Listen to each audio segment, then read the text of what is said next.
And I know that we'll be facing the single moms that heard from last summer. They can't afford the gasoline bill. They can't afford the propane.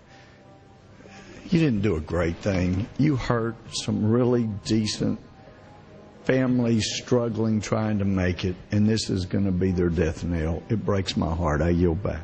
It is, of course, a carbon tax on economic activity, farming, manufacturing, real production here inside the United States.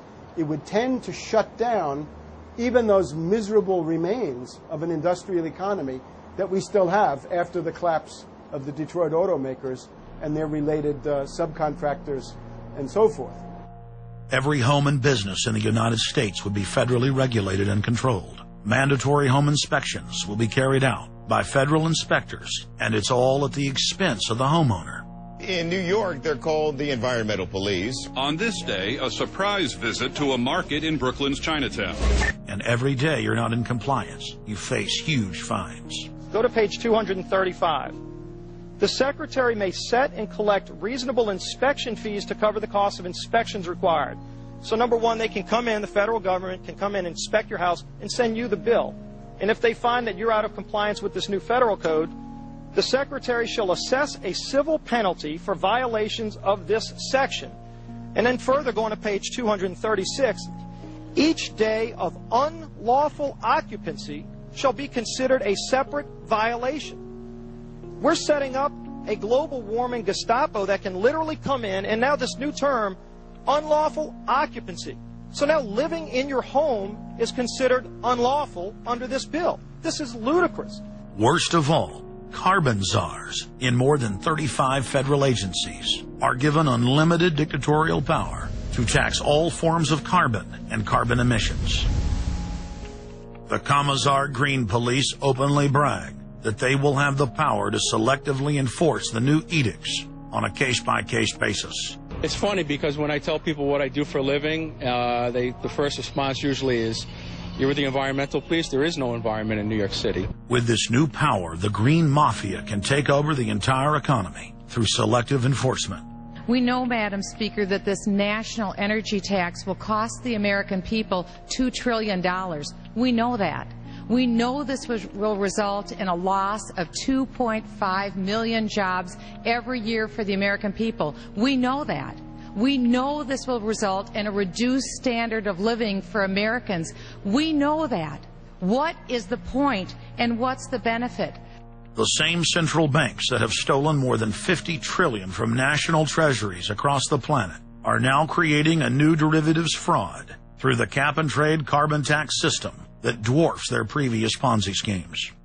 We've just watched a financial meltdown in this country, the likes of which hasn't been seen in some time. Now, if people like credit default swaps, they're really going to like the carbon swaps that are going to occur and the carbon future swaps. We spent a full day in this committee last summer talking about the manipulation of the energy futures market in oil.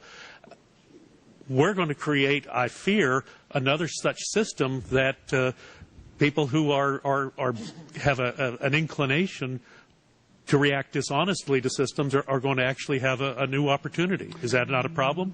A select group of central banks are lobbying for the same legislation to be passed worldwide. Once the so-called green economy laws are in place, only global megacorporations and their subsidiaries will be allowed to do business.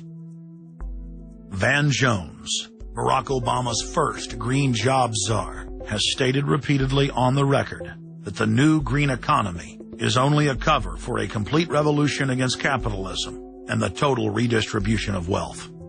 But what Van Jones doesn't tell his sad followers is that the elite are bragging that the modern green movement was designed from its creation to destroy the middle class and transfer all wealth into the hands of a super elite. They're not doing this to uplift the poor. No, the goal is to enslave the planet and usher in a new dark age. Every nation on Earth is in the process of, or has already passed, its own set of carbon tax laws and regulations. If their plan is successful, every nation on Earth will not only pay tribute to the powerful world government, but every facet of human life will be regulated by the technocratic global planners. Under the carbon tax scheme, China, India, Mexico, and over 150 other nations are exempt from the global tax system. You see, the bankers already own and control the third world. Their final target is the middle class of the West. Once they've dismantled the economies of the United States, Europe, and Japan, they believe no one can stand in their way. In short, the New World Order is a global corporate takeover. In their global corporate state, there is no room for individuality, sovereignty, or independence. As their program begins to face more and more opposition, lawmakers and supporters of the man-made global warming hypothesis want laws to be passed, making it illegal to question their theories. Recently, the head of Greenpeace was forced to admit that the Arctic and Antarctic ice caps grow in the winter and shrink in the summer, and that this is all part of a natural process driven by the tilt of the Earth and the Sun.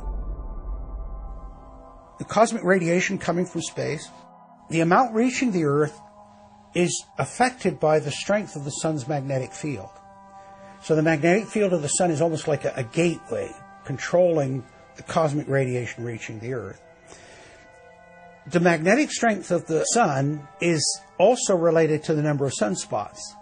So they are directly related to changes within the inner structure of the Sun.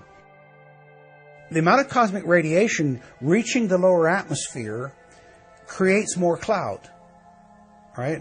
And cloud forms, you need to have what are called condensation nuclei. That is, little particles around which water can change from water vapor or gas into water droplets, minute particles that are visible in the form of clouds. We've known for a long time that there was more cloud than the amount of particles in the atmosphere, because we assumed it was clay particles and salt particles that were creating this condensation process. But there was this gap. We now realize, of course, it's the cosmic radiation that's doing it. So what the cosmic radiation is doing, controlled by the magnetic field of the Sun, is it's like putting up a screen in the greenhouse and blocking out the sunlight.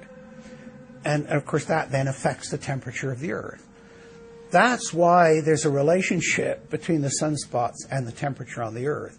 So we now know the mechanism, but they completely ignore that. More than 31,000 scientists from across the United States, including more than 9,000 PhDs from the fields of climatology, atmospheric science, earth science, and hydrology, signed a petition rejecting man-made global warming as a scientific fraud. This shattered the hoax of the so-called consensus that the mainstream media had been pushing for years, that every scientist on Earth believed that man-made global warming was a fact. If the people are able to block their carbon tax takeover, the elite's agenda to establish a planetary world government will collapse. To force their unpopular agenda upon the planet, the controllers are racing to complete the construction of their police state control grid. Borrowing from tactics used in the past by communist, fascist, and other totalitarian regimes, every form of classical textbook tyranny is now being implemented in the West. In the United States, the central government is federalizing local police. State and local officers are in a great position to collect important information on terrorists and their allies. And the Terrorist Screening Center stands ready to help you.